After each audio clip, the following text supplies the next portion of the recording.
Oikein hyvää huomenta ja tervetuloa linjoille tähän RASin, Teknisen kaupan liiton, LVI-infon ja STK:n yhdessä järjestämään webinaariin, jonka aiheena on yritysten välinen tukkukauppa ja sen tulevaisuuden kuvat. Mä olen Salla-Maari Muhonen STK:sta ja toimin moderaattorina tässä aamun lähetyksessä. Onko meidän ala tuudittautunut siihen, että B2B-alustojen ja verkkokaupan kautta myydään vain bulkkia ja että alustat eivät voi onnistua tarjoamaan palvelua ja kokonaisratkaisuja? Kuten kohta kuulemme, markkinoille on tullut ja varmaan tulossa lisääkin teknologiayhtiöitä, jotka pystyvät digitalisoimaan myös palvelua ja toteuttamaan sitä verkon yli. Ei pidä kuvitella, että tällaiset uudet toimijat jättäisivät B2B-kaupan rauhaan. Ne ovat tulleet lähes kaikille toimialoille, viimeisimpänä myös päivittäistavarakauppaan täällä Suomessakin, ja päivittäistavarakauppahan on aina toiminut hyvinkin lokaalisti. Alkajaiseksi tässä lähetyksessä meille pitää englanninkielisen keynote-puheen James Hardy, joka on entinen Alibaba-verkkokaupan Euroopan johtaja.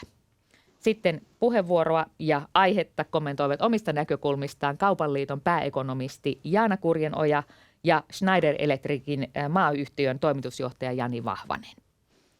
Teidän mikrofoninne ovat mykistettyjä, mutta jokaisen puheenvuoron yhteydessä teillä on mahdollisuus lähettää chatin kautta kysymyksiä tai kommentteja tähän yhteiseen puntarointiin. Otamme niitä esiin tuossa sitten porukalla. Ja teidän aktiivisuudesta riippuen tämä lähetys on valmiina 10:30 aikoihin. Taukoa välissä ei siis pidetä. Tämän keynotein tarkoitus on auttaa teitä tunnistamaan verkkokauppojen ja verkkoalustojen erilaisia toimintamalleja ja tukkukaupan vahvuuksia digitalisoituvassa kilpailutilanteessa. Toivotetaan siis heti kättelyssä tervetulleeksi. Good morning and welcome, James Hardy. I'm really sorry that we had to wake you up so early because it's 7:00 at your time. It is 7:00, yes. Okay, we really appreciate. But without further delay, I just leave the stage for you and your very interesting presentation. Thank you very much indeed. Good morning, everybody. Slightly earlier morning for me. I hope everybody's doing well today. So what I want to try and do today is to give you a framework so that you can really understand the way to look at the overall wholesale market, the way to look at websites, the way to look at and to understand when you see a site, who is a competitor and who is threatening my current business and who is not threatening my current business, and what should I be looking out for? So really to give you an overall framework of understanding. Next slide, please. So firstly, we're really going to look at marketplaces and what they are and how they work and what you need to look out for. And then we're going to see who is competing where and possibly where you should be competing, whether you're offline or online, where you can actually compete against those B2B marketplaces. And then we'll also have a look at the future. Next slide, please. So this is about identifying your competitors and really knowing your competition. So you want to be aware of where the competition is coming from so that you can take steps to deal with it. Next slide, please. So firstly, we're going to look at platforms. And platforms really are a subset of marketplaces. And so we will drill into that for now. And we're going to look at B2B platforms as well, which fall into, to some extent, first-party and third-party platforms. Whereas a true marketplace is a third-party platform, and we'll have a look at that now. Next slide, please. So a platform connects two or more sides of a market. It's that simple. And we were going to look at some examples now. Next slide, please. So platforms would include all of the businesses on this list. Airbnb, which is connecting people who want somewhere to stay with people who've got availability. Uber, connecting drivers. Amazon Marketplace is a platform. eBay is a platform. All of these are different types of platforms. Next slide, please. So platforms create value by connecting both sides on the platform. Sometimes you get three-sided platforms. Normally you have two-sided platforms. And each side of the platform must receive value, and the value that they receive is determined by the numbers on the other side. So if you think, for example, about YouTube as an example, with YouTube, the overall value, if you are a creator, if you're posting content on YouTube, the overall value is the number of people who are on the other side of the platform. So that's really the number of viewers. If there are no viewers there, then there's no value to you. Same thing if you're the viewer, the value of the platform itself is the amount of content that's out there. So the value for both sides is determined by the numbers on the other side. Next slide, please. So platforms become valuable to the extent that they can generate future revenues, and that they dominate their niche or their space, and that they're protected against being disrupted. So most quality platforms are niches. So it's very difficult to be a generalist platform, and we will see why this is in a minute. So e-commerce platforms are called marketplaces. Next slide, please. We are now going to just look at the difference between platforms and ecosystems. And really, I also want to discuss the difference over time between Amazon and Alibaba, because to understand these businesses is to understand the difference between platforms and ecosystems. Next slide, please. So Google and Facebook and Amazon are platforms, but they are not ecosystems. And the reason they're not ecosystems is because they use the data for themselves to create their own products as well. So they take your data or other parties' data and they use it for themselves. So they have a very, very different approach to Alibaba. Alibaba offers open data. So I can go onto Alibaba as a supplier and I can buy and access all of the data that Alibaba itself holds. And that is a fundamental difference, whereas Amazon preserves its own data and Google and Facebook preserve their own data. And then they use that to very often create things which compete with their own third-party users. But Alibaba is an open party, open platform ecosystem, which is a completely different approach. And I can use any data that they have for any purposes that I want. So therefore, I can refine my product, or I can change the demographic that I'm targeting based on the data that they have, whereas Amazon will not let me do that. So platforms do create value for people on both sides. The difference is that ecosystems share the value, and whether that's by design or by accident, ecosystems share the value. So Google and Facebook and Amazon can be viewed as platforms, but they don't share that metadata that they harvest from their consumers or other third parties, whereas Alibaba actively and consciously tries to be an ecosystem. Next slide, please. And next slide, please, again. Sorry, I missed that. So this is a toolkit to identify competitors. If we move to the next slide, please. So the first type of marketplace, and there are really three types of marketplaces. The first type of marketplace is a flea market. So this would look like Craigslist or Gumtree. So these are online display services, incredibly simple services. They're also known as really listing services, where you meet on the platform, but all the activity happens off the platform. The challenge with these types of marketplaces is that the buyer's contract is with the third party, and it's not with the platform. And so trust has to be resolved through the face-to-face transaction. So this would also include Facebook Marketplace, where I can advertise my table that I want to get rid of, and somebody comes along and collects my table.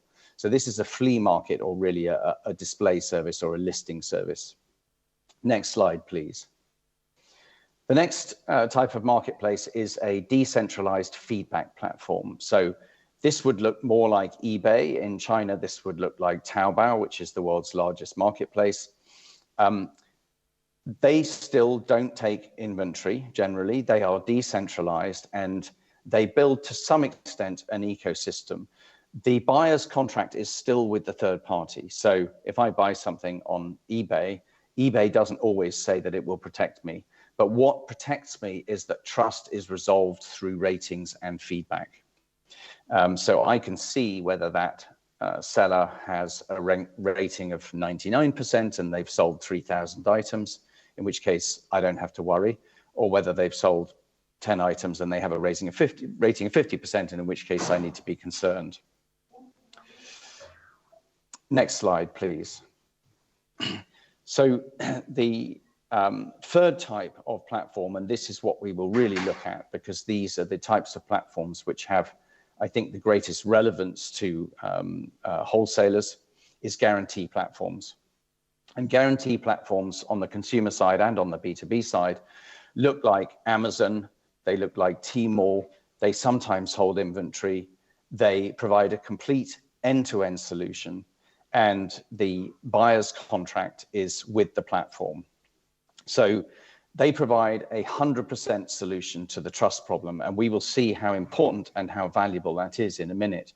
But fundamentally, the buyer does not have to be worried. When you buy something from Amazon, you know that Amazon will solve your problem. If there's a problem, Amazon will solve it, they will take care of it, and that makes a huge difference to how you view that platform. Next slide, please.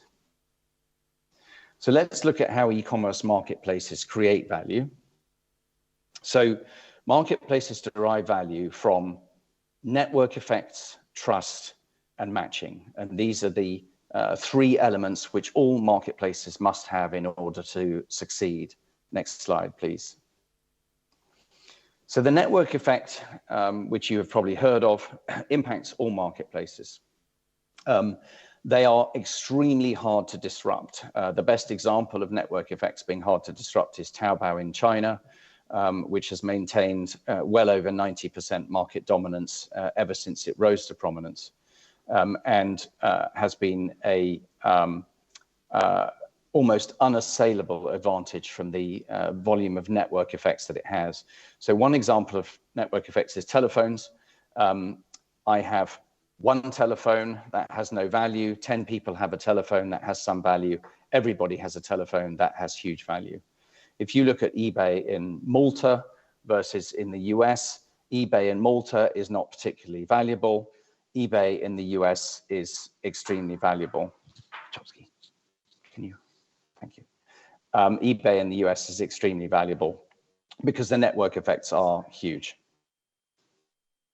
Next slide, please. Sorry, I've just covered that slide as well, please. Thank you. So next slide, please. So in terms of network effects, I just wanted to cover this idea that the 20th century was about dozens of markets of millions of consumers, whereas the 21st century is about millions of markets of dozens of consumers. And it's well worth really understanding this distinction. So this quote was from Joe Kraus, and he was at Google. He's now a president at Lime, which is the scooter sharing business. So Excite competed with Google, and Google had figured out that monetizing from 100% of search by creating an ad marketplace was going to be more valuable than monetizing just the top searches. So Excite only monetized the top 10 searches, whereas Google was monetizing all of the searches. So Excite were focusing on a few markets with millions of consumers, whereas Google was focusing on millions of markets with only a few consumers. So this is exactly what Joe Kraus is saying here. Effectively, Google was monetizing the long tail, and this is very important to understand marketplaces, just to understand this concept of monetizing the long tail. So Netflix and Amazon have done the same as well. So iTunes has over 1 million songs on it, and every single song has been bought. Every single song has been bought. And marketplaces can focus on the long tail because there is no extra cost for each product. To upload a new product costs them nothing, especially if it's third parties who are providing it. So they have this huge assortment. The assortment on marketplaces can go as big as they want that assortment to be. And so your wholesale store, whether it's offline or online, is not about assortment, and it's never going to be about assortment because you can never compete with these huge marketplaces where they have this unassailable advantage. The only time that your wholesale offline or online store can be about the long tail and about having very wide assortment is if you're in a niche, and we will discuss how those advantages arise. Next slide, please. So the second element to create a valuable marketplace is trust.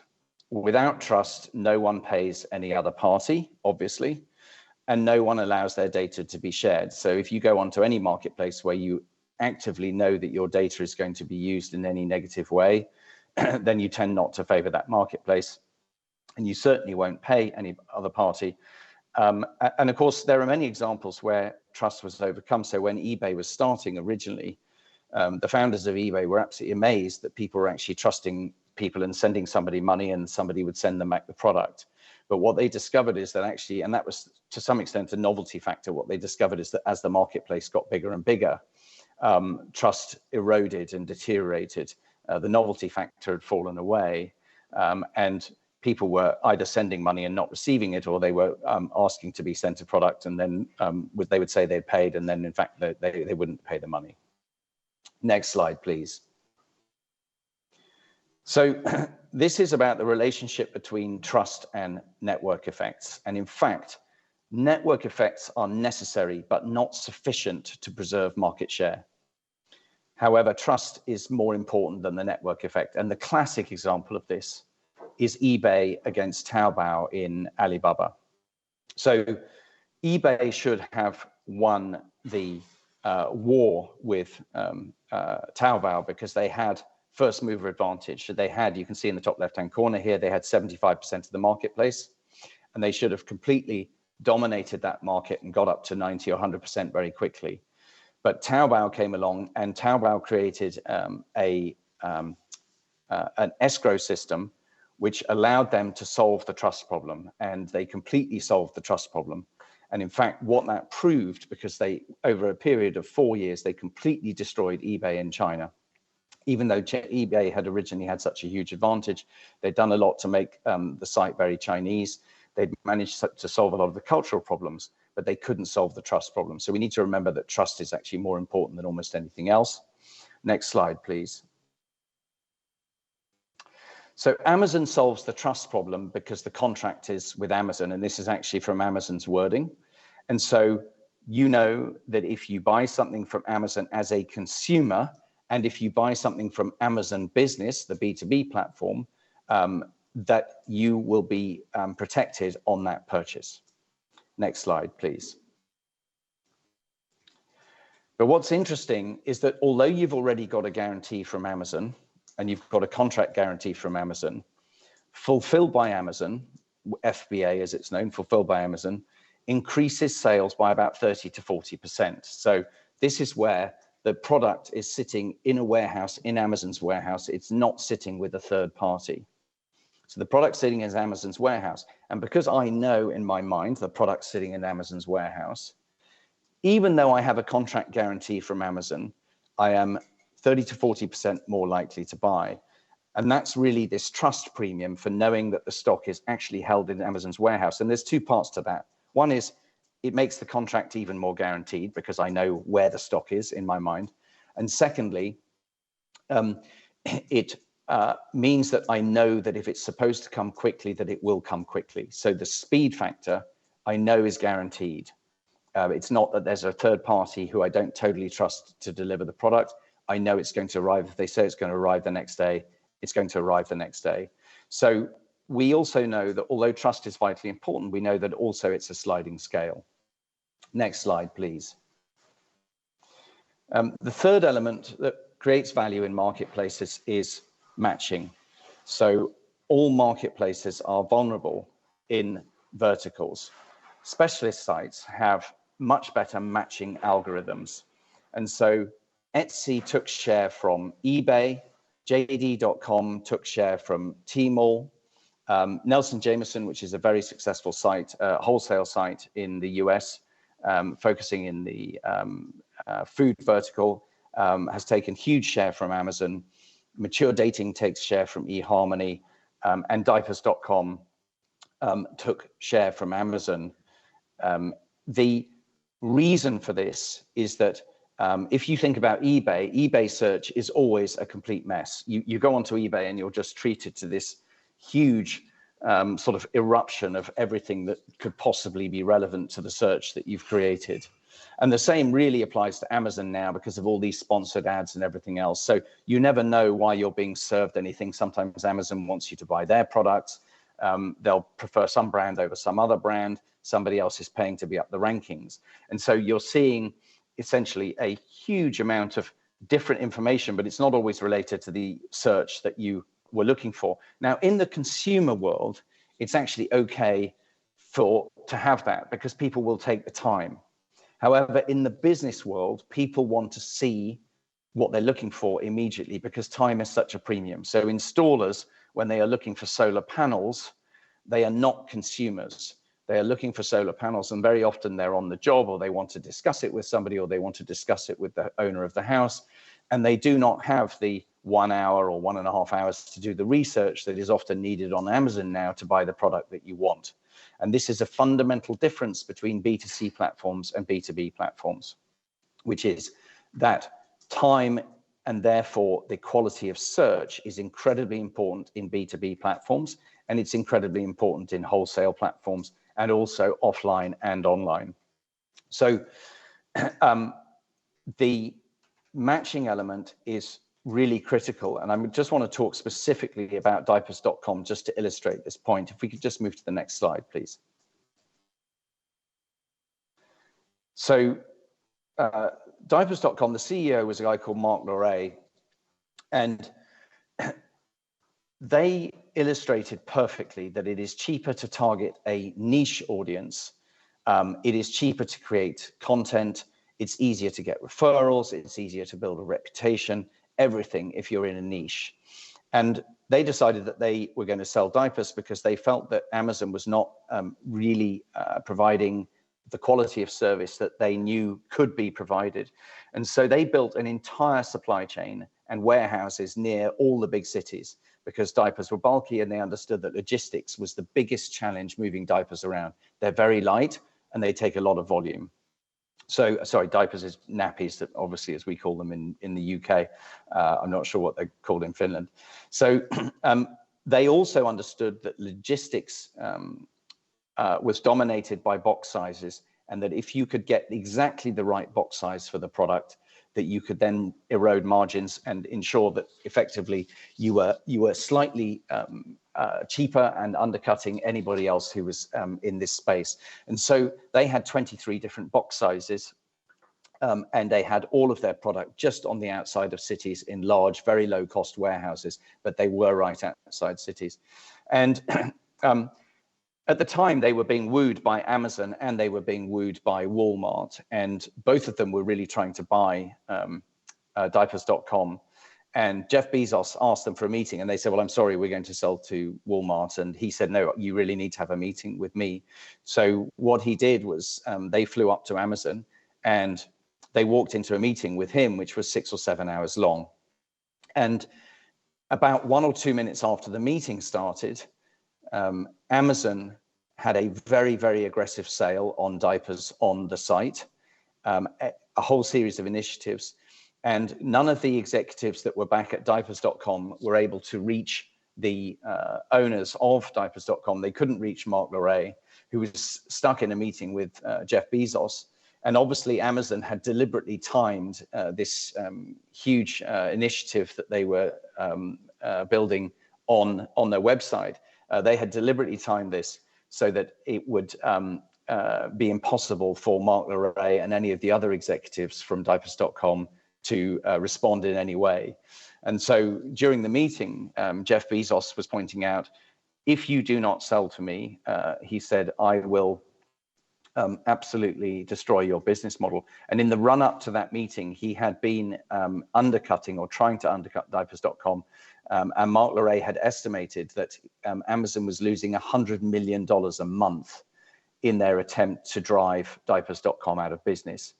So in the end, diapers.com did sell to Amazon. They sold for, in the end, they sold for, I think it was around about $545 million to Amazon, and they declined the Walmart sale, which goes to show, firstly, how Amazon operates, and secondly, that Amazon recognized that they were vulnerable in this vertical and that they would not be able to compete in the long term. Next slide, please.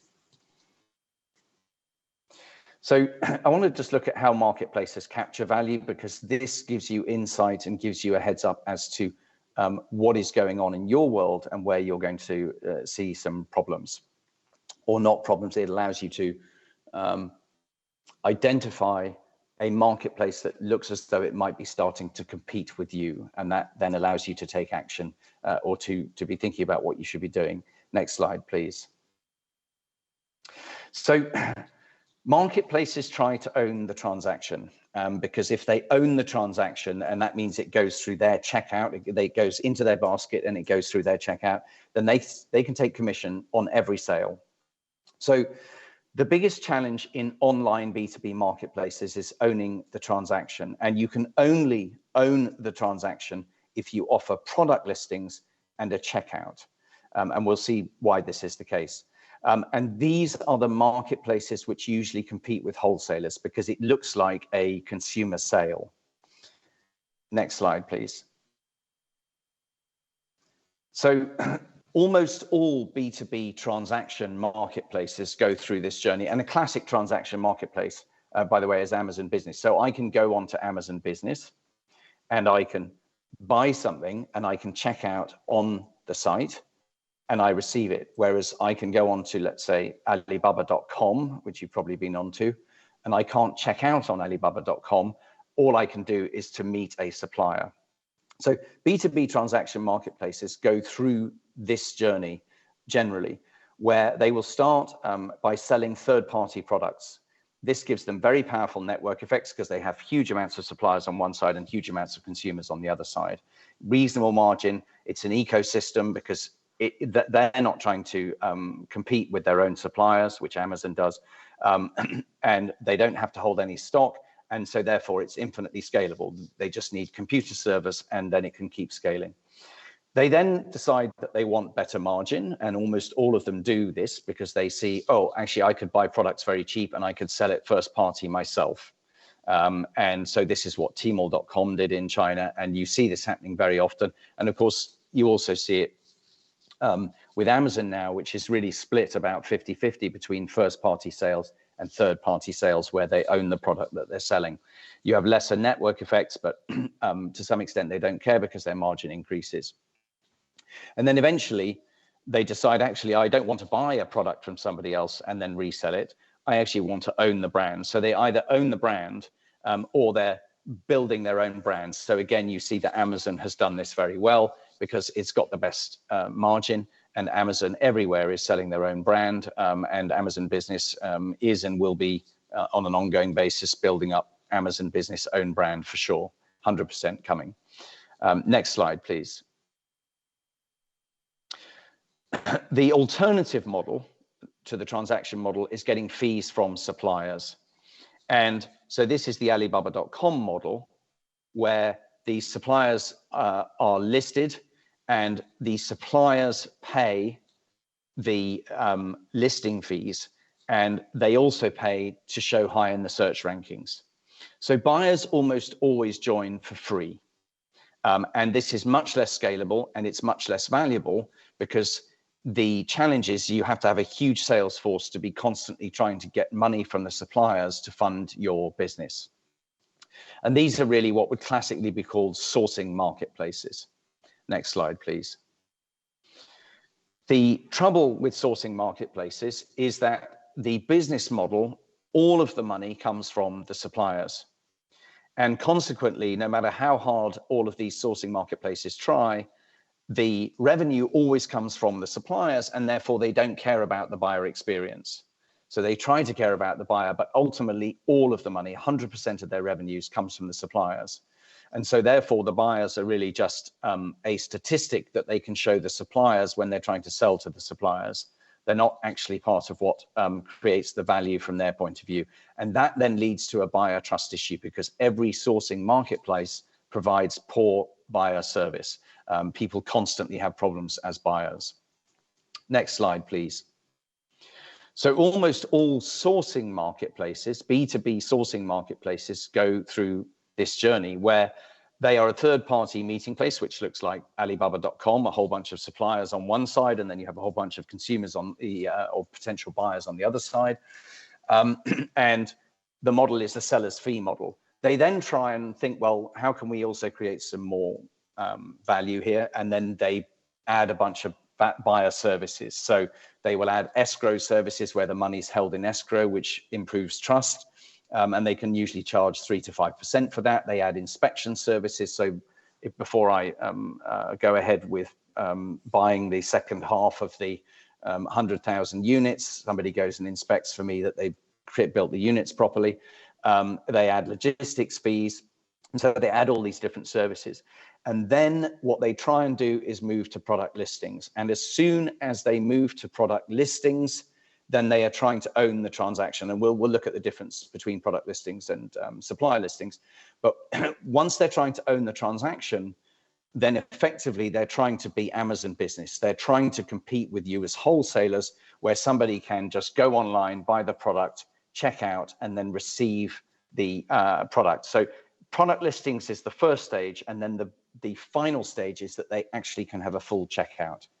And once they have a checkout and they own the transaction, they are competing with you as wholesalers. But the stage before that is they always move to product listings to try and work out how they can separate the suppliers from their listings. Next slide, please.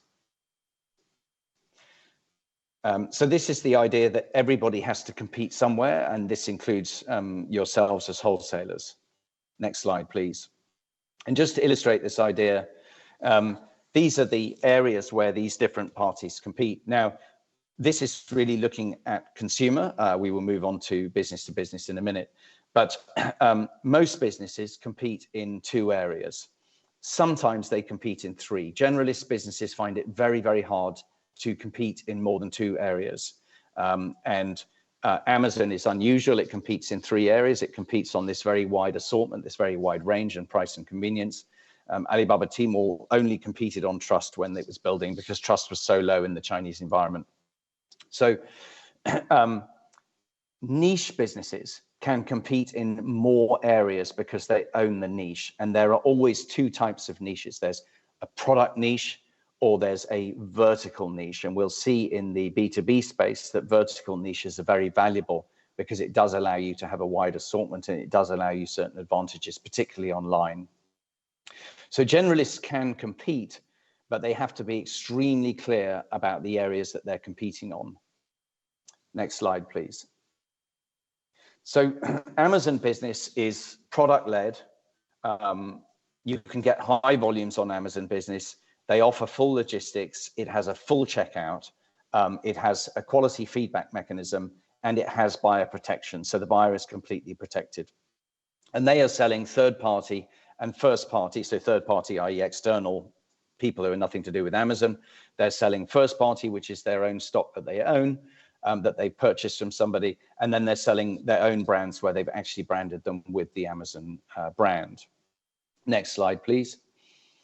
Amazon competes on price and convenience and assortment and trust. Amazon business specifically competes on all of these 4 different areas.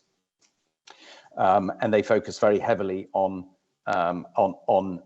trust as well, by ensuring that the quality of service is good, and that if there's effectively a breach of the contract, i.e. you don't get what you think you're going to get, that they will solve the problem for you. However, they are damaging the ecosystem, and all of those third parties over time will be like the third parties on Amazon consumer sites, where what you're seeing now is more and more of those third parties are saying, well, do I want to be on Amazon? Because I go onto Amazon and then Amazon actually competes with me. And Amazon business will over time have exactly the same problem, quite possibly faster than Amazon consumer has had. Next slide, please. So if we look at Alibaba's AliExpress, Alibaba owns AliExpress. AliExpress is the dominant marketplace in the world across all second world and third world countries. It completely dominates large swathes of Africa, South America, places like the Pacific Islands, Southeast Asia, It is a huge marketplace. It is product-led. It offers high volumes. It offers complete logistics solutions, a full checkout. It has a very high quality feedback, and it has some buyer protections. In theory, there's some sort of contractual arrangement on some of the purchases from AliExpress, but really there isn't. So it's not like Amazon Business, where if I have a real problem, I can go back to Amazon. If I have a real problem with AliExpress, I can go to AliExpress. It doesn't really work very well, the buyer protection, and it doesn't really solve buyers' problems. AliExpress only sells third party, and this is worth bearing in mind. So it is a pure ecosystem approach. Next slide, please. So if we look at AliExpress, they are very slowly moving into B2B by the back door. So they have B2C capabilities, which is what their current site is. It's a B2C site.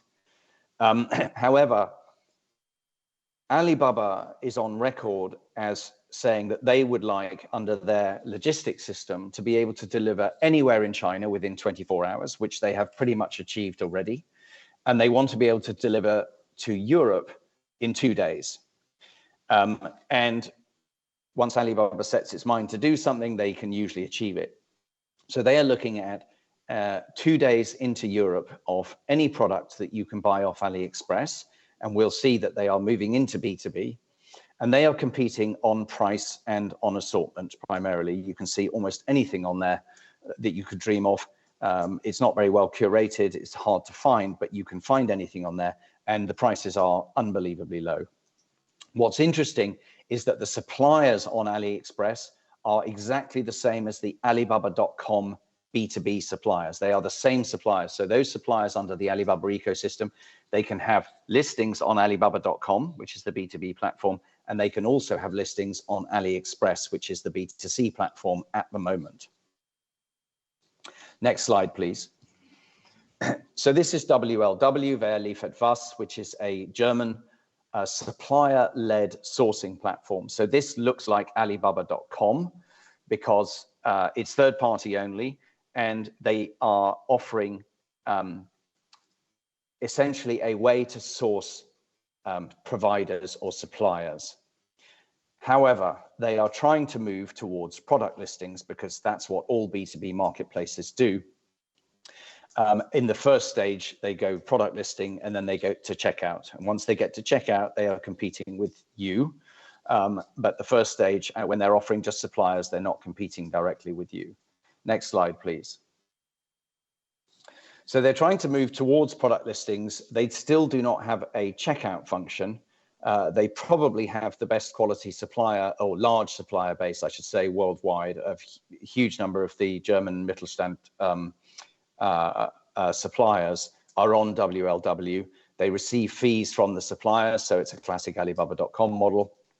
And when you look at this, if you look at the background search there, you can see 741 providers. So that's a supplier search. But what's interesting is that if you've typed in solar panel, as I have here, you can actually also start to see some products. So they are trying to move towards product listings. Next slide, please. Europages, which is a French supplier-led sourcing platform. Actually, Europages and WLW are owned by the same company, which is a private equity company called Paragon, since 2016. Remarkably similar, as you can see, almost exactly the same homepage search, and very large B2B platform, but again, supplier-led at the moment, but they will try to move towards products, and then eventually they will try to move towards checkout. Next slide, please. And Alibaba.com, a supplier-led sourcing platform, they are moving towards product search. And when you type anything into Alibaba.com, you don't just see suppliers now, you also see products. And they also now have a checkout function. However, Alibaba.com, it is still relatively simplistic and rudimentary at the moment. Next slide, please. So fundamentally, Alibaba.com is still a supplier-focused B2B platform. It is third-party only, and they compete like AliExpress on price and assortment because it's actually the same suppliers. Next slide, please. But what's interesting is that AliExpress has much, much better search than Alibaba.com. And I would urge all of you, if you want to see the future of online B2B, and you want to see the future to some extent of the interface between online and offline B2B, to download the AliExpress app. The AliExpress app has extraordinary artificial intelligence capabilities on visual recognition. So I can hold my phone up to almost anything. I can hold it up to this coffee mug. I can hold it up to anything I want. And I can scan it, and I will see huge numbers of exactly the same product. So if I am just drinking this cup of coffee in a cafe, and I then scan it with my AliExpress app, I will see all of these different products. I will see reams and reams of products with pricing on AliExpress, and I can actually buy the product on the app, and then I can receive that product. And so if I'm in a job site and I have run out of a specific type of cable, or I have run out of a 4x2 piece of wood or a beam, or I have run out of a solar panel, or there's anything that I do not have, I can scan that with my AliExpress app. And once Alibaba has the ability to deliver to large warehouses in Europe within 2 days, and once drone technology, which we will see, is further along, and they can deliver to a warehouse in capital cities, and then the drone can deliver to the job site and can deliver accurately, you can start to see what the future may look like in terms of delivery, particularly from AliExpress. And it's this search capability and specifically this recognition of product that makes it so incredibly easy to use. Alibaba.com has a much, and I don't know why this is the case, why they're not sharing that technology with Alibaba.com. It's not as good. And Amazon really doesn't have this feature at all, and no other B2B platform has this feature. But it is an incredibly interesting feature, and download the AliExpress app, test it out. It's a good party trick with your kids, and it's very interesting to look at. Next slide, please. So one of the ways that you can counteract some of the challenges that you can see coming from these wholesale websites is being very, very clear. And you can see that these marketplaces are trying to create points of difference. So Grainger owns Zorro in the UK, and they have been very successful, and because they've been very clear that they will not compete with their own suppliers. And this shows you the challenges that Amazon business is going to have over time. Because they compete with their own suppliers, the suppliers don't like it. And so Grainger, or Zorro, has said, we're not going to compete with our own suppliers. And so effectively, they are using a trust factor with their own manufacturers. They use extremely high quality matching, a curated offering, and expertise. And you can see how very easy their search is here. And we'll look at that more as we go through. Next slide, please. So the next question is where wholesalers should be competing. B2B marketplaces generally compete on price and convenience and assortment, most of them. It's very easy. They can have as much assortment as they want. It doesn't cost them anything extra.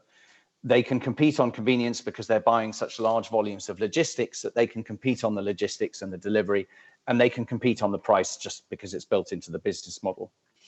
So all of these other areas, next slide, please. My apologies. So if you look here under these B2B marketplaces, they compete on these purple areas: the price, the convenience, and the assortment. Everything in black script here is where the wholesalers, particularly offline wholesalers, can compete, but online wholesalers as well, who are not marketplaces. But it's just worth bearing in mind where the marketplaces can compete, because you don't want to be trying to outcompete any of those marketplaces on price or convenience or assortment, because they will always win. The economics ensure that they will always win on those three elements. And I also mentioned convenience, because Amazon is trying to bring one-click ordering, and a prime service to Amazon Business. And so that is going to make Amazon Business more and more appealing in terms of the capabilities that they offer. However, it will never be as convenient as, let's say, calling a salesperson or calling somebody you know well and saying, do you have this in stock and what's the best one and can I get it, etc. And can I pick it up this afternoon or can you deliver it to me this afternoon? And we'll see why. Next slide, please. So B2B wholesalers have this entire universe where they can be competing, and the trust with customers, and we've seen earlier how incredibly important trust is a really, really key element, and it's hard to overstate how valuable that is. If we can move to the next slide.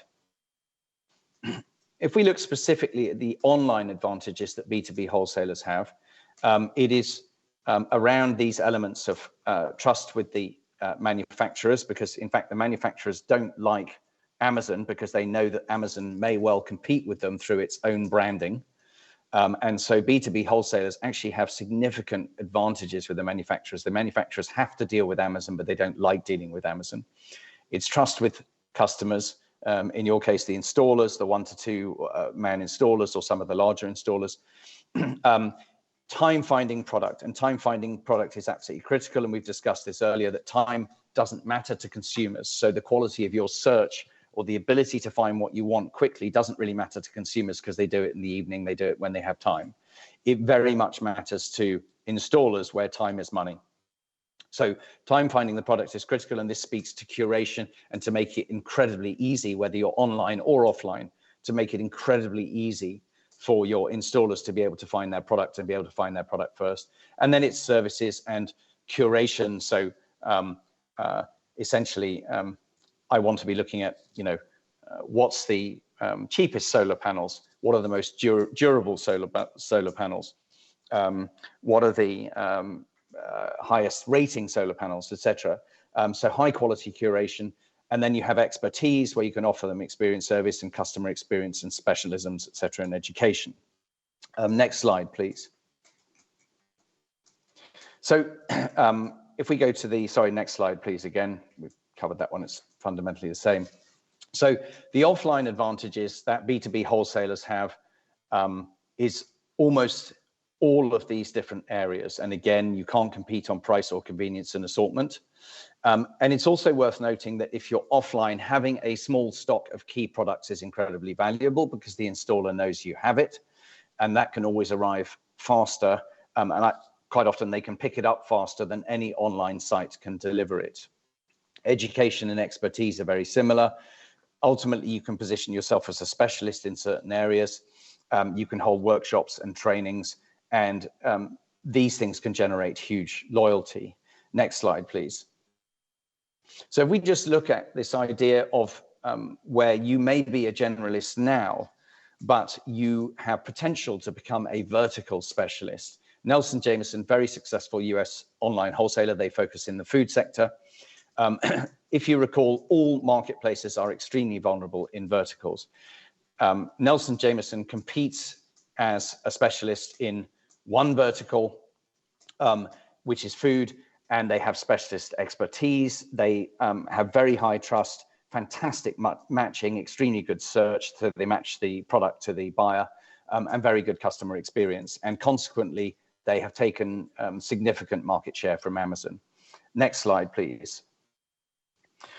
This is just a brief diversion, taking this idea that if you want to really understand where you should be going, particularly when it comes to your online, you can take two approaches. You can take the Western approach, which is that if you have 10 people in your business, you have them all build the same thing, and McKinsey comes in and there's an awful lot of sort of navel gazing, and you decide on the strategy and you think we're going to become a specialist in this area.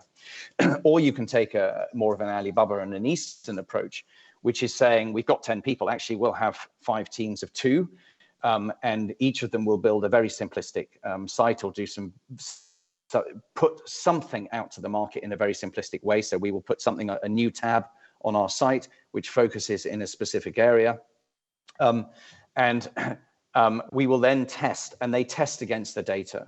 And when you're looking at doing anything online, it is always much more effective to find some way to test data rather than to guess at what the answer may be. And the Chinese businesses, from TikTok to Alibaba to everybody else, their dominance has come from the fact that they will very often take large teams and they divide them into very small teams, and they test the data online by putting up very, very simple offerings and seeing what the demand for those offerings is. So it's just worth bearing in mind.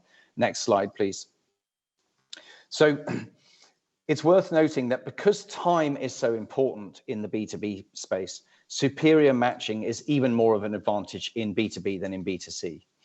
And matching is much easier with fewer verticals and a smaller assortment and a more curated offering. So as wholesalers, you are not going to ultimately be competing with Amazon Business. You're not going to be competing with AliExpress once they move into B2B and their very wide assortment. However, where you can compete is by having incredibly high quality search, and so that the matching is really, really good. So that's one element. And you will see the difference here, where with Amazon, the search is very difficult to find what you want. It's not as bad as eBay, but it's very challenging. And this is on Amazon Business. Whereas if you look at Zorro, you can search by brand, or you can search by industry, or you can search by categories. And again, where time is money, it's incredibly important to have that high quality matching capability. Next slide, please. So it's always worth looking at China when you want to look at the future. Next slide, please. So what you're looking at here is actually a vending machine, which Alibaba set up in Shanghai to sell Fords. It was a coordination between Ford and Alibaba. China is far, far ahead in terms of online. They're far ahead of the US, they're far ahead of Amazon, they're far ahead of absolutely everybody. Social shopping really has been coming from TikTok, coming out of China. Even Tmall, because they're an open data platform, they share their data with around 600,000 7-Elevens and corner stores, so news agents and 7-Elevens. They share their data across China with 600,000 of these stores, and they help those stores to identify what to stock in the store. Because as a local 7-Eleven, I actually don't know what people are looking for. If it's not in my store, I can't see whether it's selling or not. So they share their data. And that's a true example of online to offline coordination that you just don't see anywhere in the West. So it's always worth looking at China, and we'll come on to what that tells us about the future of B2B and wholesaling right now. Next slide, please. This is addressing the idea of drone technology. One of the challenges with drone technology was arriving in the right place. And particularly this applies to job sites, because very often the addressing of job sites can be challenging, and finding exactly where you're supposed to deliver something can be challenging. What Three Words is a remarkable business. It actually came out of the UK. It was a guy, he was a musician, and he used to do weddings, He was living in Italy, and he did weddings all over Italy, and he would just play with his band in different parts of Italy, but often in these big villas, it was in rural parts of Italy. And what he discovered is that when they gave him the coordinates of the longitude and latitude, that if there was just one number that was wrong, or he'd taken down one number wrong, that he couldn't actually find the house. And sometimes he would be in completely the wrong state within Italy, and he would be hundreds of miles from his destination. So he thought there must be a better way. And that better way was because he realized that everybody remembers words.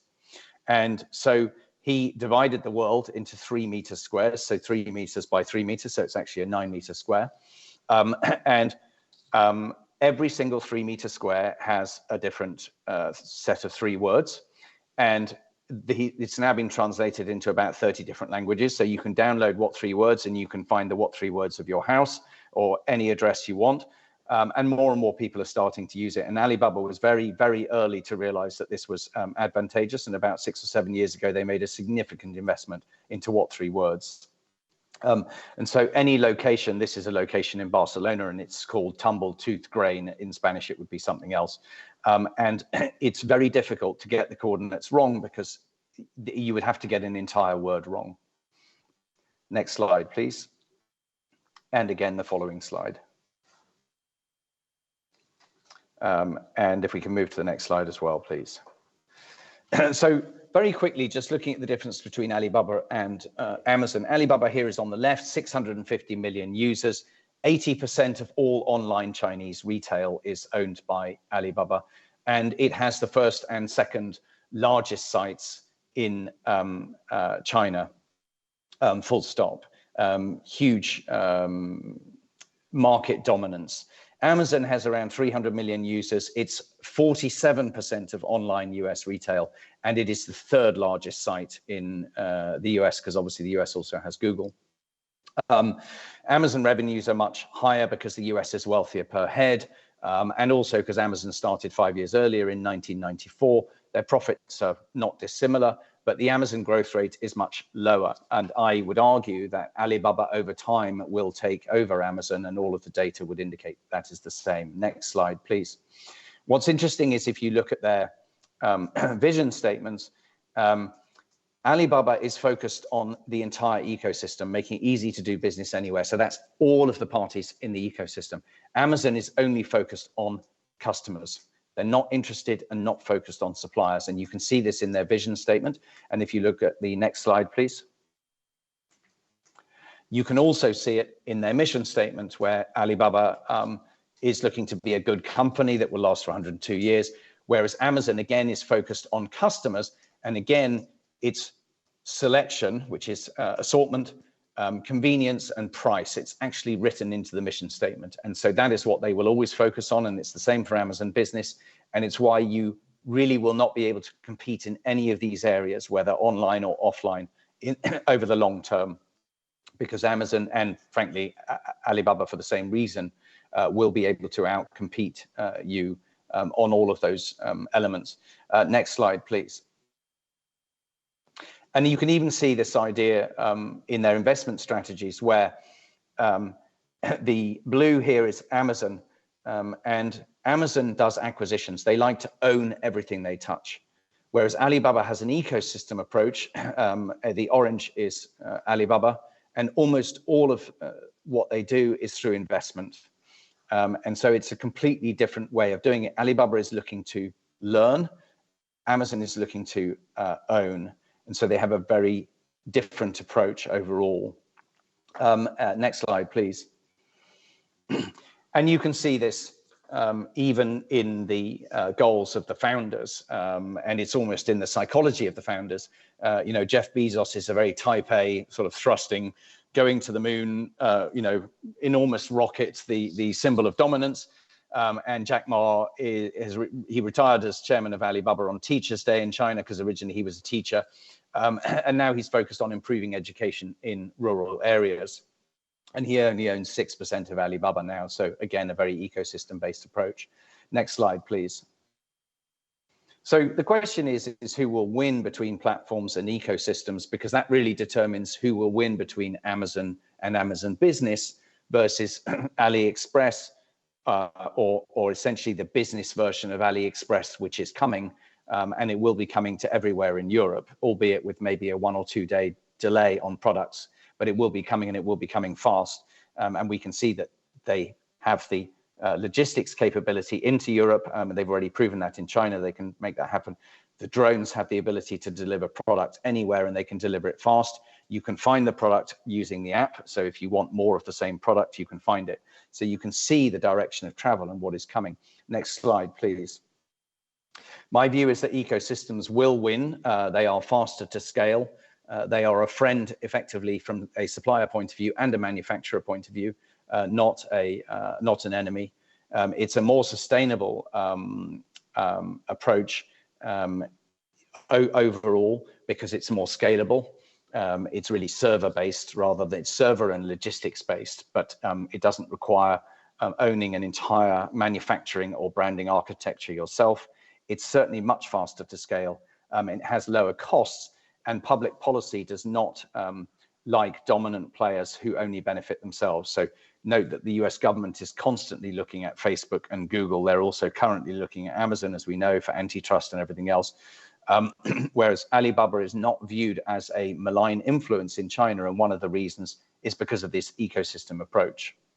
Next slide, please. So in conclusion, next slide, please. I think wholesalers can compete, and I would urge you, when you are looking, particularly if you start looking at hard at your online capabilities, but even also your offline capabilities, to look at all of these different areas. I think it's also worth looking, and I made a note from the conversation that I had with Salamari before we spoke today.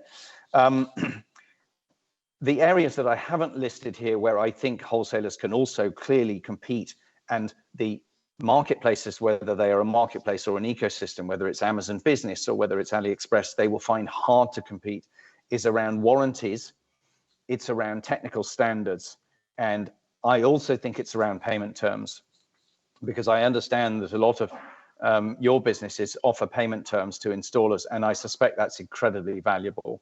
And that may be an area where you want to really start looking at what your capabilities are and whether you can expand the ability to handle those payment terms. The reason is, of course, is because you know the installers and you have a relationship with them, and they have a relationship with you, which means that you ultimately are in a safer position to what effectively is be lending working capital to those installers than any algorithm can ever be. So Amazon Business or AliExpress or anybody else's algorithm cannot compete with you on that space, and that's incredibly valuable for installers. So I would argue that you pick 2, maximum 3 areas to compete in. In the long term, you will not be able to compete on price. You won't be able to compete on pure convenience because of the volume of logistics these guys are sending out. And you won't be able to compete on assortment, but you can compete on all of these other different areas. And over time, you would also want to consider whether you should be moving towards being ideally a specialist in an industry, so that you are always focusing, and all of your clients and all of your installer clients are coming from a specific industry background rather than necessarily being generalists. That may be more challenging, but if you can do that, it allows you to compete in more areas. Next slide, please. I think it's worth noting that the change will happen more slowly in B2B. Everything happens more slowly in B2B. It's for a number of reasons, partly because there's far less money goes into B2B from investors, notwithstanding the droppy.fi investment, droppe, if I'm pronouncing that correctly. So the network effects are much less powerful. The logistics is always going to be slower in B2B, because when you're delivering to 100,000 people in a city in one day, your logistics becomes incredibly refined and incredibly fast. But when you're delivering to 10 people in a city in a day, the logistics is more expensive. It's always less refined. It's always slower. And so you can see this when you look at, let's say, HelloFresh, where they're shipping stuff all over every single city. So consequently, they can become incredibly sophisticated on their logistics and incredibly fast. Whereas installer demand, which will be random, it will be 1 or 2 people from one suburb in one day, so it'll be very difficult. And then the other thing to bear in mind is that trust, and we can see that from everything that I've tried to show you, trust remains almost the most important element. So if you can retain that trust, which you do have through the ability that these guys can pick up the phone to you, they can talk to you, they can learn from you. If you can maintain that trust and really focus on that trust and work out ways to emphasize and improve that trust, particularly if it's aligned with extended payment terms, which by its nature is a trusting relationship, I think that in the long term, you have the ability to compete. But I did just want to try and show you what was coming. I think the risk is more from the east than from the west. And I think it's where you should be looking when you're doing your research as to what you should be doing online, is to be looking as much at AliExpress and what they're doing as Alibaba.com, and certainly as much as Amazon Business. So thank you very much. It's been a pleasure being with you today. Thank you, James. That was really impressive run through the the multitude of business models of platforms and online stores. And that was exactly what we wanted to wake up our member companies to see that, yeah, it's not just one model that you have to compete in or try to find your way to work around. If I understood it right, you said that anyone should pick one or two aspects in which to compete in. How do you do such a selection? What do you recommend? I think, and perhaps you could show the second last slide there. I don't know whether we can or not, but I think in terms of identifying it, there's probably a hierarchy of areas to compete.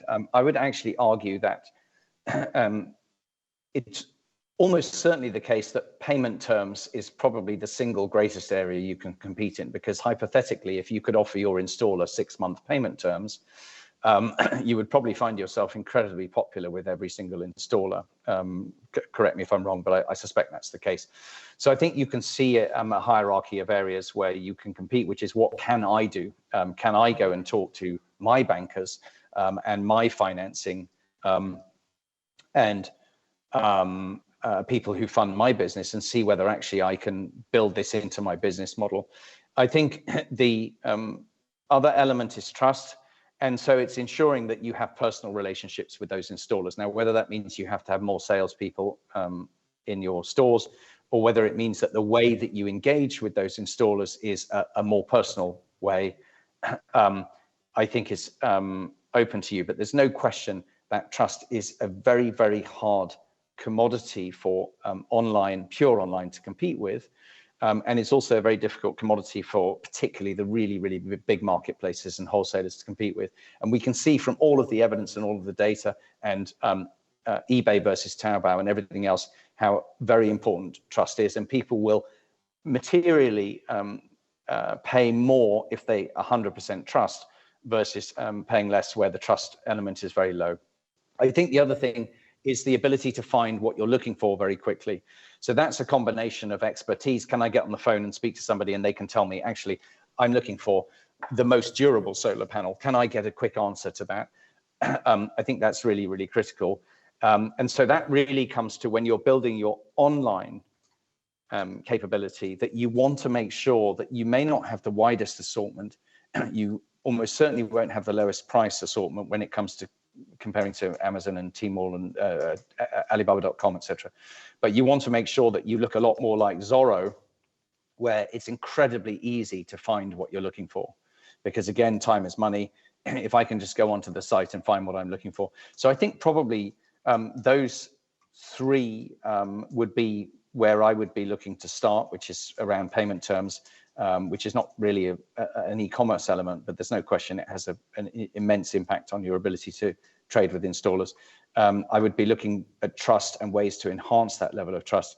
And I would be looking at curation and matching and how do I make it really, really simple for people to find what they want.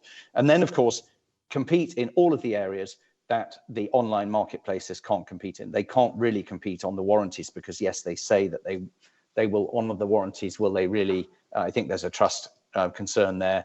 Technical standards, they can't really get on the phone with you and explain the technical standards. I think that's another area as well. So I would be looking at those areas as areas where it would be very difficult for the wholesaler advantage to be breached anytime in the near future.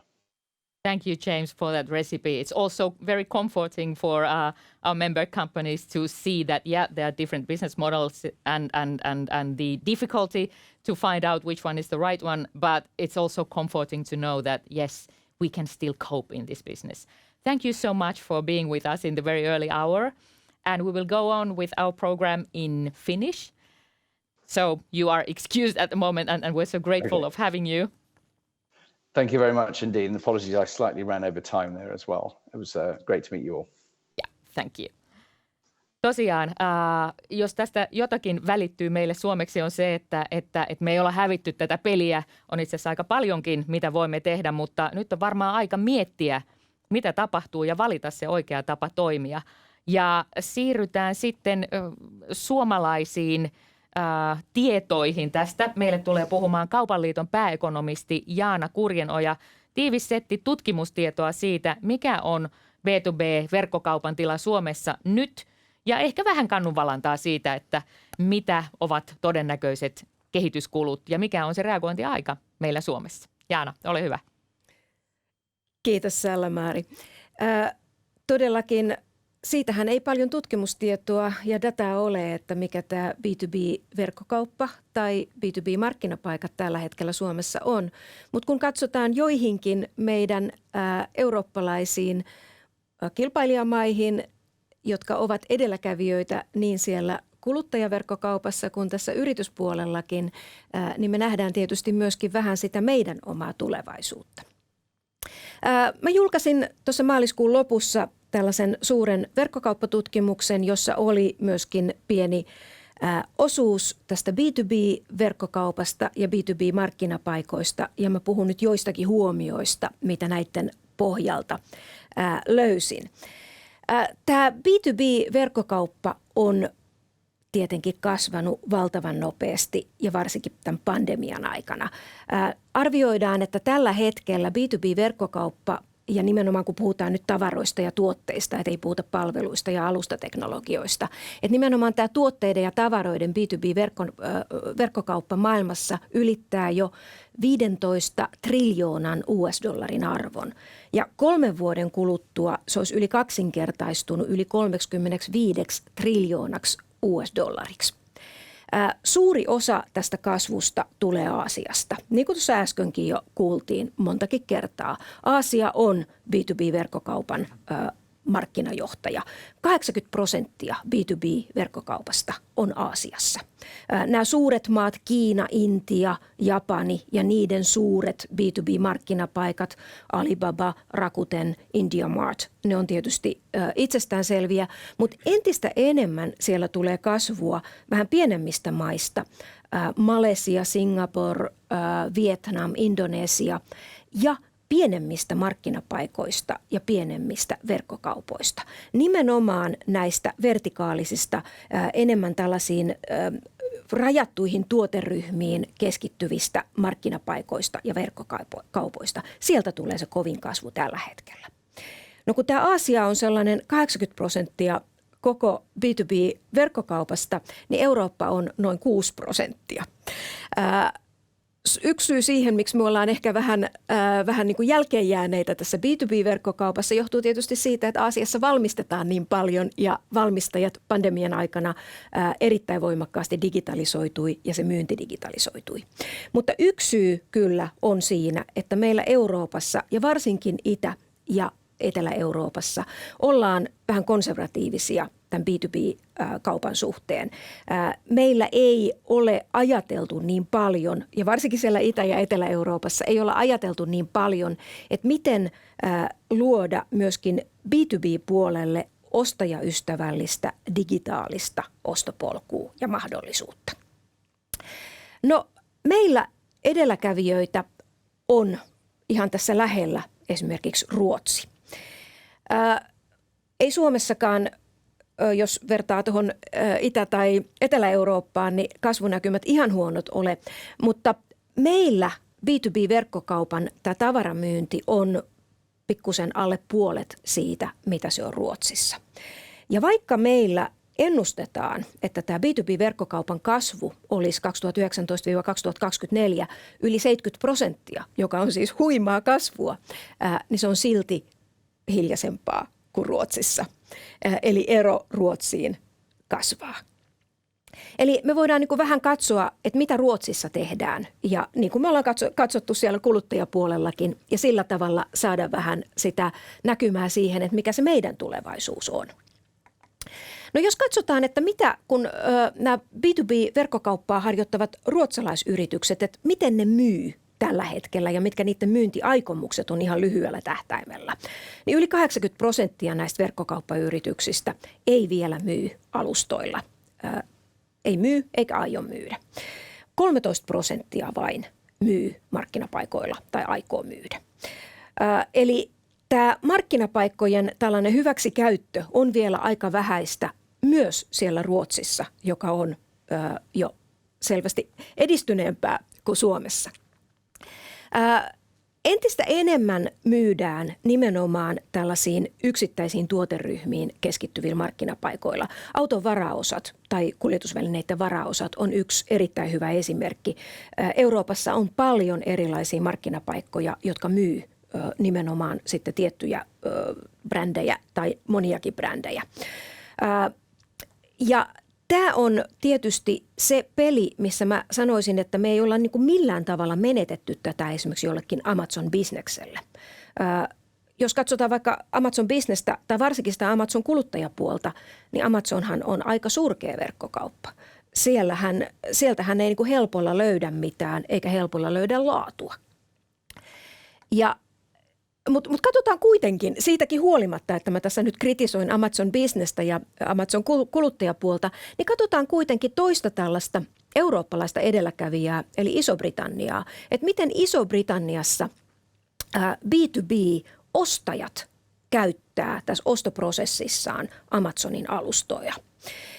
Tällä hetkellä 28% näistä B2B-hankintoja tekevistä yrityksistä aloittaa sen ostoprosessin joko sillä Amazonin kuluttajapuolella tai sitten B2B-puolella Amazon-bisneksessä. Kuluttajapuolella aloittaa yleensä hyvin pienet yritykset ja mitä suurempi se yrityksen koko on, niin sitä todennäköisemmin se ostoprosessi aloitetaan sitten siellä Amazon-bisneksen puolella. Mutta melkein 60% näistä hankintoja tekevistä yrityksistä aikoo lyhyellä tähtäimellä aloittaa tämän Amazon-bisneksen käyttämisen. Jos ostajat ovat näin voimakkaasti markkinapaikoilla, niin silloin tietysti myyjienkin kannattaa olla siellä, varsinkin jos me halutaan myydä muuallekin kuin Suomen rajojen sisäpuolelle. Kuitenkin ne, jotka siellä Suomen rajojen ulkopuolella sitten myyvät, niin kyllä ne tännekin haluavat sitä myydä. Että sinällään tietysti pitää miettiä, että missä ne ostajat ovat. Jos katsotaan edelleen vielä sitä Amazon-bisnestä, että minkälaisia tuotteita ja myyjiä siellä on, niin suurin osa myyjistä ja tuotteista on nimenomaan tällaiseen korjaukseen, huoltoon ja ylläpitoon liittyviä. Ja sitten esimerkiksi nämä auton varaosat tai yleensä kuljetusvälineet ja niiden varaosat, niin ne on myöskin erittäin suuri alue. Eli siellä on isoa kilpailua näistä, mutta näillä alueilla on myöskin niitä niche-verkkoalustoja, joilla ehkä sitten asiakkaat löytää paremmin ne tuotteet. Yksi sellainen iso trendi tämän tällaisen niin kuin vertikaalisen markkina-alustan ja niche-alustojen lisäksi on tällainen, joka on ollut täällä kuluttajapuolella jo hyvin pitkään, eli mobiilikauppa. Ainakin kansainvälisesti, en tiedä miten se on Suomessa, mutta ainakin kansainvälisesti iso osa B2B-yritysten ostajista on jo milleniaaleja, eli alle 35-vuotiaita, ja ne käyttää siihen ostamiseen mobiilia. Ja esimerkiksi Amazon-bisneksen appin lataukset yli tuollaisessa runsaassa puolessa vuodessa moninkertaistui viime vuonna. Ja se kertoo tästä mobiilikaupan kovasta tulosta myös tänne B2B-puolelle. Eli kun tekee sitä omaa verkkokauppaa tai myy jonkun markkinapaikan kautta, niin ilman muuta pitää miettiä sitä, että miten tämä palvelee näitä mobiiliostajia, joita on aikaisempaa enemmän. Sellainen yksi iso trendi, joka on myöskin tulossa, on ei enää B2B, vaan B2E, eli business to everyone. Täällä B2B-puolella, niin kuin B2C-puolella jo on ollutkin, niin tulee entistä enemmän se, että myydään kaikille. Ei myydä pelkästään niille vanhoille asiakasyrityksille, vaan voidaan myydä myöskin kuluttajille. Ja jos tämä kuluttajamahdollisuus tulee siihen bisnekseen mukaan, niin silloin varsinkin on helppo ymmärtää, että näiden sovellusten, markkina-alustojen ja verkkokauppojen käytettävyys täytyy todellakin olla hyvää. Mutta me ei olla menetetty mitään. Amazon Business ei välttämättä ole voittava konsepti ja ei välttämättä ole AliExpresskään. Kiitos. Kiitos Jaana. Tähän tuli heti kysymys tuohon vertailuun. Mitä olet mieltä? Selittyykö asukasluvulla tämä, että jos Ruotsissa on 10 miljoonaa, Tanska, Norja, Suomi reilut 5 miljoonaa kussakin, että voiko siitä suoraan transponoida sen, että tietenkin se kasvaa enemmän vai voiko? Ei sitä kasvua voi. Tasoa tietenkin ja kuluttajapuolella ilman muuta, mutta ei välttämättä bisnespuolella. Tässä ehkä enemmän kuitenkin näkyy se, että Ruotsissa on jo niin kuin tällainen vähän pidempi digitaalinen tapa myydä tuotteita. Ja Ruotsissa on myöskin aika paljon valmistavaa teollisuutta, brändejä, jotka myy muille bisneksille. Sitä on ehkä enemmän. Sitä asukasluvulla ei pelkästään pysty. Esimerkiksi kuluttajapuolella Norja on itse asiassa vähän nykyään, siis vähän edistyneempi myyjä kuin Ruotsi.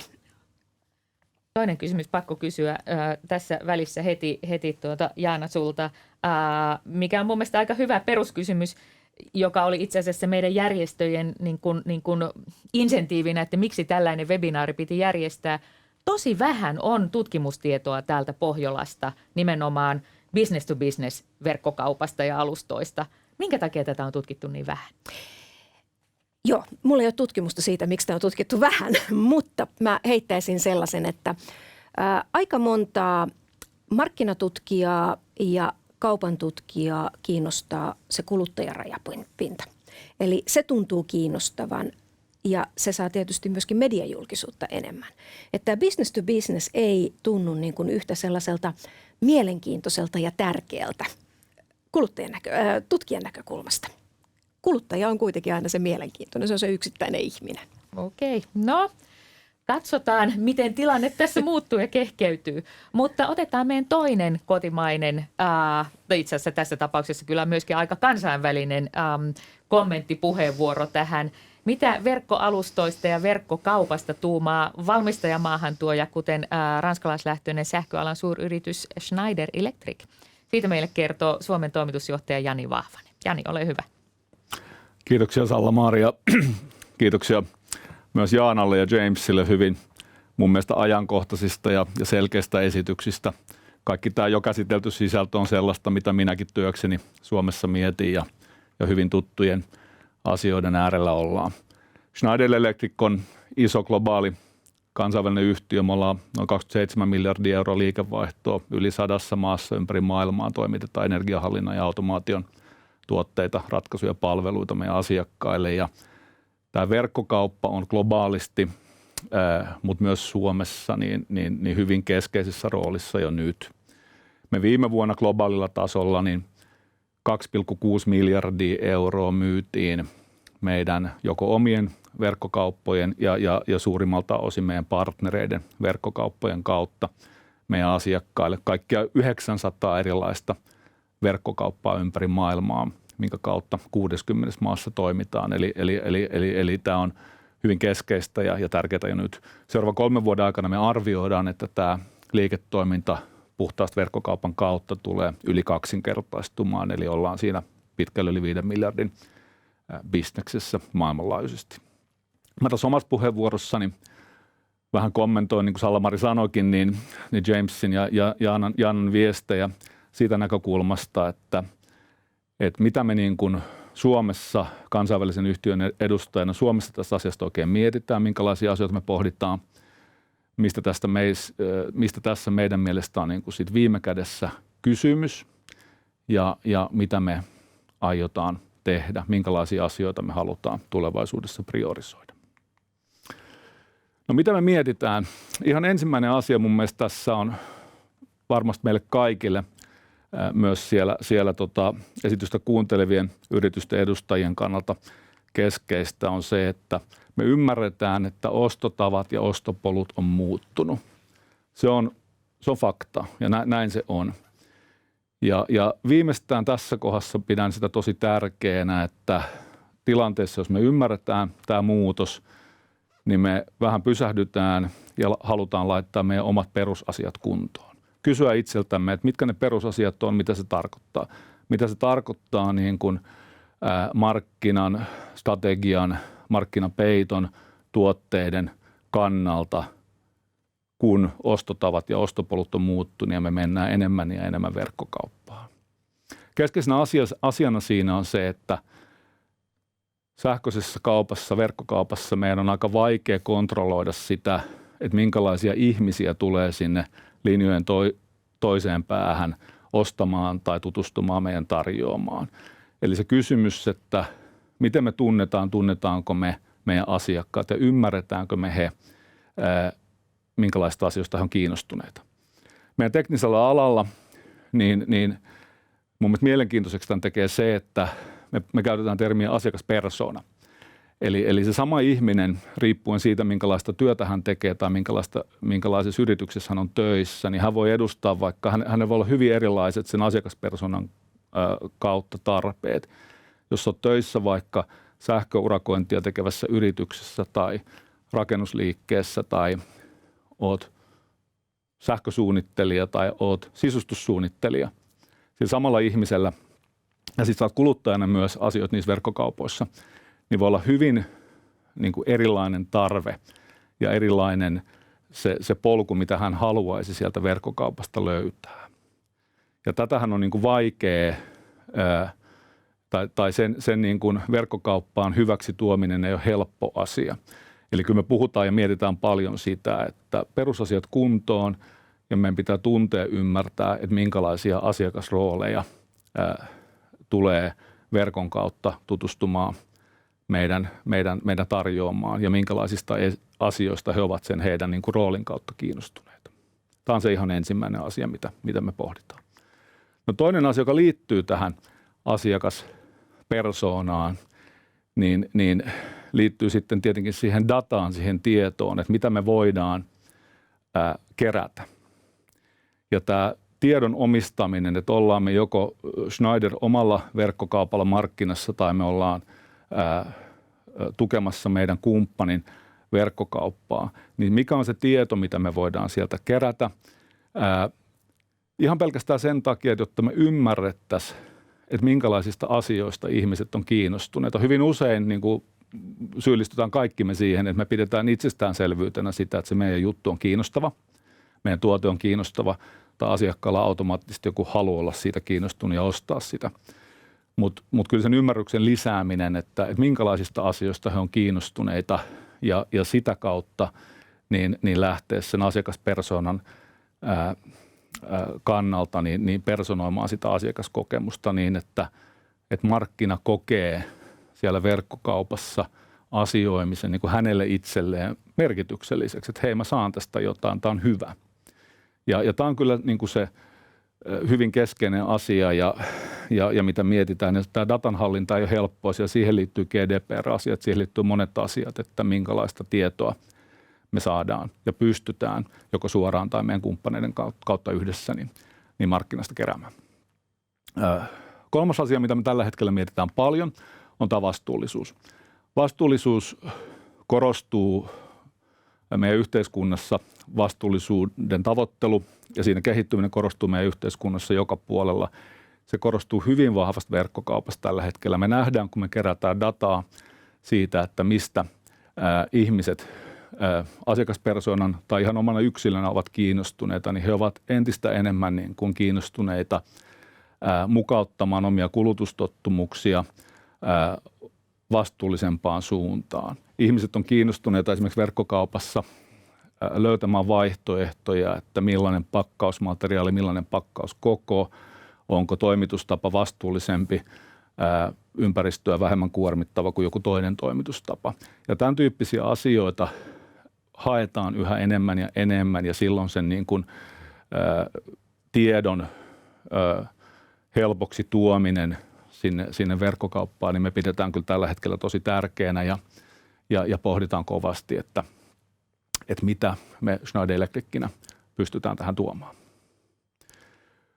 No mistä tässä sitten niin kuin Suomessa, toki globaalistikin, mutta mistä tässä on kysymys sitten viime kädessä, niin tämä nyt on tullut kyllä näissä molemmissa esityksissä hyvin selvästi mun mielestä esille. Tässä kuvastossa keskellä on tuommoinen vihreä pää, eli se on se meidän asiakas.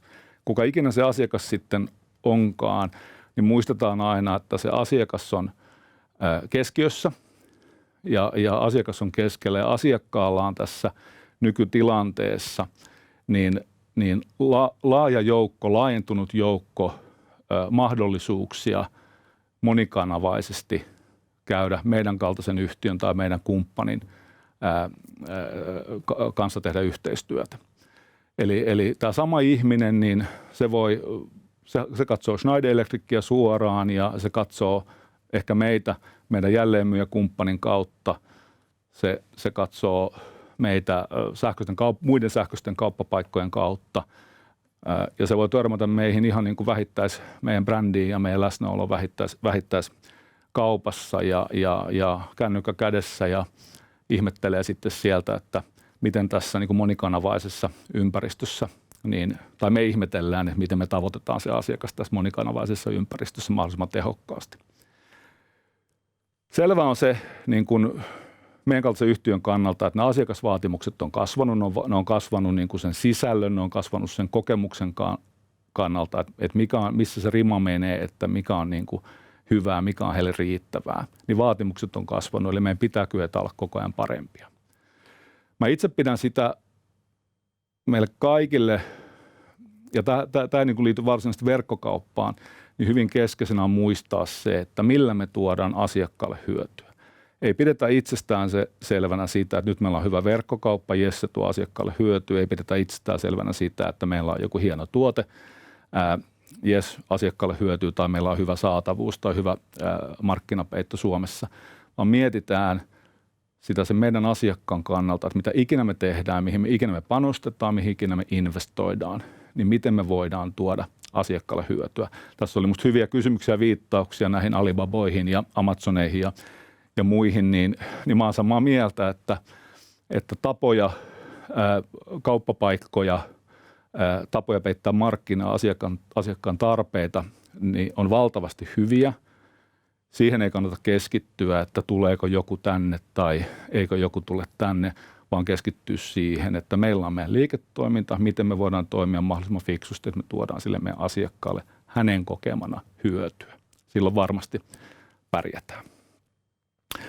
No mitäs sitten vielä niin kuin tässä halusin ottaa esille niin kuin tämän asiakaskokemuksen kannalta myös niin kuin yrityksen edustajana niin tämmöisen niin kuin laadun.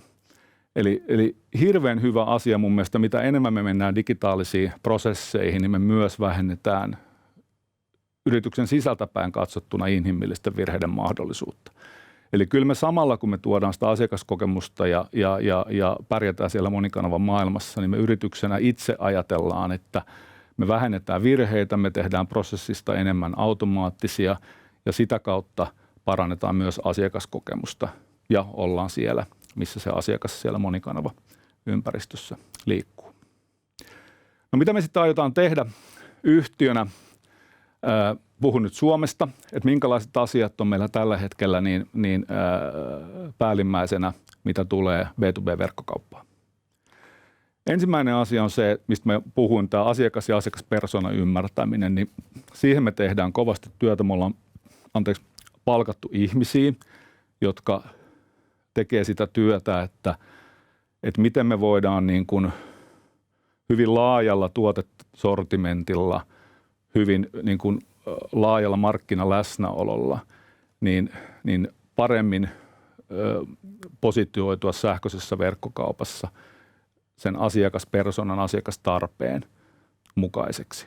Eli että me ymmärretään sitä, mitä se sähköurakoitsija meistä on kiinnostunut, tai rakentaja on meistä kiinnostunut, tai suunnittelija on meistä kiinnostunut, tai eri rooleissa toimivat asiakkaat, niin tähän asiakasymmärrykseen me panostetaan. Ja se on aika vaativaa työtä ja sitä pitkäjänteisesti kyllä tullaan tekemään.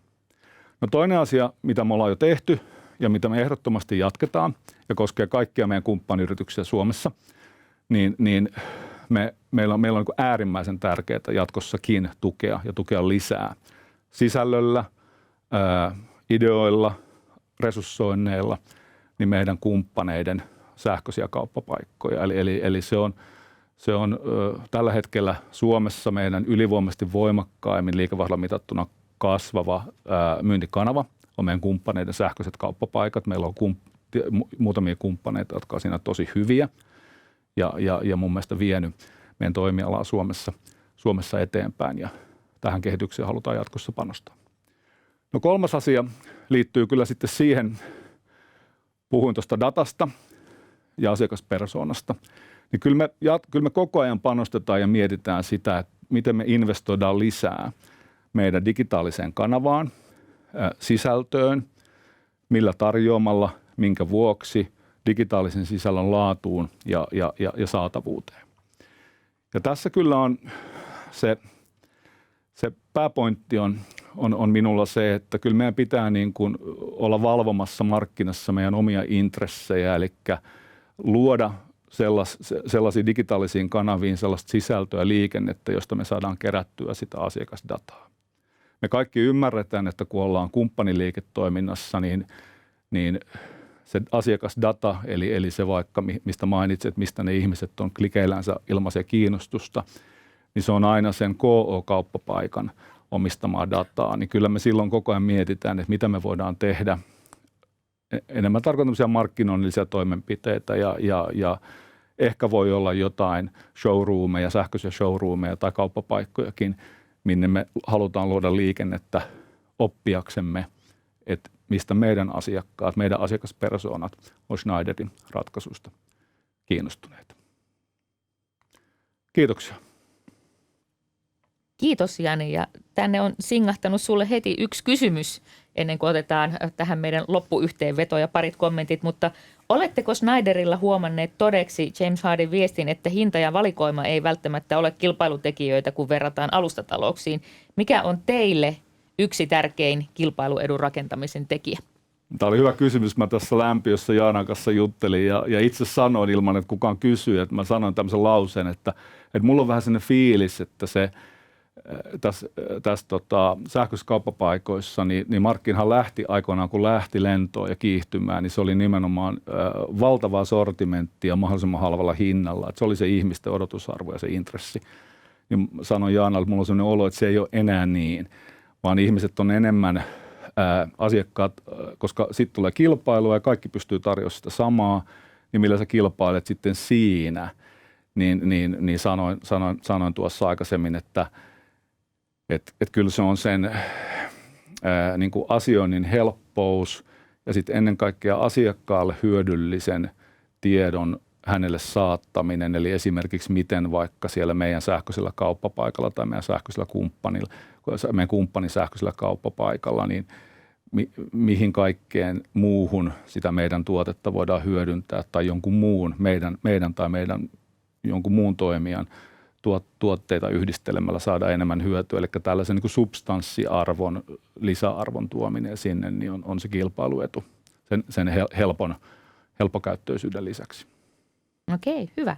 Tuutko Jani tähän Kyllä. näin, niin otetaan viimeiset yhteenvedot tähän porukalla. Mä voisin Jaana sulta kysyä täältä sen, että no mitä meidän pitäisi sitten pärjätäksemme täällä Suomessa ottaa oppia sieltä Ruotsista? Mikä siellä on se clue? Kerroit muutamia tekijöitä, mitä ehkä on sen takana, mutta mikä on semmoista, mitä me voitaisiin Suomessa niin kuin napata hyödyksemme, että ei jäädä jalkoihin? No kyllä se on se myyntitaito. Sehän on ihan sama, onko se niin kuin face to face tai on se digitaalisilla kanavilla tai muulla, mutta se niin kuin myynnillinen ote ja myynnillinen taito. Ja se pitäisi olla jo ihan siellä valmistusvaiheessa, että niin kuin mietitään sitä loppuasiakasta. Kyllä. Jani, mulle tarttui tuossa sun puheenvuorossa heti mieleen niin kuin vähän uutiskorvana, että vihjasit, että te aiotte investoida digitaaliseen kanavaan. Mitä me tulemme Suomessa näkemään siis, jos transponoi tämän niin kuin selkosuomelle? No, tässä on monta asiaa. Ensimmäinen mä viittaan tuohon Jaanan puheenvuoroon, missä hän viittasi niin kuin B2B-verkkokauppa versus kuluttajaverkkokauppa. Niin mehän nähdään tällä hetkellä, se on normaali, että isot kuluttajabrändit, niin heillä on omat verkkokaupat, missä voi ostaa. Mutta se heidän niin kuin business menee kyllä heidän kanavakumppaneiden, se oikeasti se raha kulkee heidän kanavakumppaneiden kautta. Eli panostetaan siihen oman brändin luomiseen ja oman hyödyn lisäarvon niin kuin mahdollisimman rikastetun sisällön tuomiseen sinne. Niin sama tässä B2B-verkkokaupassa. Mä uskon, että me tullaan näkemään tällaisia. Meidän yhtiön tapauksessa niin En osaa vielä sanoa, meillä on maita, meillä on paljon maita, missä me myydään suoraan verkkokaupoissa, mutta Suomen kohdalta niin tällaista päätöstä ei ole tehty. Mutta haluan korostaa sitä niin kuin yhtiönä. Kyllä mä luulen, että tämä pätee kaikkiin niin kuin tuotteita, laitteita valmistaviin, markkinoiviin yhtiöihin. Niin kyllähän meidän pitää haluta valvoa niin kuin omia intressejä omassa markkinassa. Eli mitä toimenpiteitä me tehdään, että me verkkokaupan kiihtyessä ei jäädä niin kuin muiden kanavien selän taakse, vaan me saadaan sitä asiakasymmärrystä, markkinaymmärrystä meidän niin kuin tuotekehityksen panostusten tueksi. Hyvä. Ja jos mä vedän yhteen näitä seikkoja, mitä tässä on meidän 3 J:tä, James, Jaana ja Jani ottaneet esille, niin tartun tuohon viimeiseen, että asiakassuhteen merkitys. Mä luulen, että kun me ollaan kaikki enemmän tai vähemmän teknistä alaa, tässäkin läsnä olevat ja taustalla olevat järjestöt, niin meillä on ehkä vähän sitä vikaa, että insinöörejä kun ollaan, niin se tuotteen tekniset ominaisuudet kiinnostaa melkein enemmän kuin se meidän asiakas ja suhde asiakkaaseen. Ja tämä on ehkä semmoinen itsetutkiskelun paikka, helppo sanoa mun, joka en ole insinööri. Jaana toi hyvin esiin sen, että ei vielä riitä, että ollaan siellä verkkokaupassa, vaan että siinä pitäisi ottaa jo huomioon se, että ostajat ovat menneet siihen mobiiliin. Että jos verkossa olet, niin optimoi se niin, että se on sitten käytettävissä mobiilisti ja kyllähän se niin kuin näkyy jo nykyisillä työmailla. Tämä on varmasti yksi seikka, mikä pitää ottaa huomioon. James ja itse asiassa te kaikki toitte esiin tämän hyvän haun merkityksen, että sen verran sinne konepellin alle pitää varmaan sitä teknologiaa panostaa, että katsoo, että löytyy kunnollinen haku, että tuotteet löytyy sieltä. Mutta ne logistiikan tarve, sehän ei häviä verkkokauppaan siirtymisen myötä ja se nyt ainakin meidän niin kuin järjestävien seurojen piirissä olevien yritysten luulisi perinteisesti osaavan. Pidetään siinä kiinni, se on varmasti niitä keskeisiä valtteja asiakassuhteen ohella. Me 4 järjestöä ollaan siis pyritty kannustamaan teistä itse kutakin miettimään omaa asemaansa näissä uusissa arvoketjuissa. Kehittääkö omaa verkkokauppaa? Mennäkö mukaan yleisimmille alustoille? Mille niistä ja ennen kaikkea millä ehdoilla? Ja poisjääntikin voi olla ihan hyvä ratkaisu, jos ajattelee, että kykenee panostamaan ja luomaan niin merkityksellisen asiakaskokemuksen, että mikään alusta ei pysty nyt eikä lähitulevaisuudessa haastamaan. Toivottavasti me ollaan onnistuttu antamaan vähän eväitä, lukemaan tilannetta ja inspiraatiota kehittämään sitä omaa toimintaa. Palautetta tästä webinaarista saa antaa kullekin meistä 4 järjestöstä. Se on tosi arvokasta jatkokoulutuksia ja tietoiskuja kehitellessämme. Ja kertauksen vuoksi on mahdollisuus palata myös näihin puheenvuoroihin, koska tästä webinaarista tulee tallenne myöhemminkin katsottavaksi. Tässä kohtaa kiitän Jania ja Jaanaa ja Jamesia siellä heräävässä Iso-Britanniassa.